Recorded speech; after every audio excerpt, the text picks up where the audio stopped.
How to find ING bank account number. Here's some steps guide for finding your ING bank account number. Firstly, open the ING mobile banking app on your smartphone.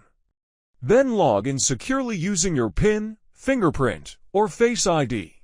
On the home screen, you'll see a list of your accounts and tap the account you want to check.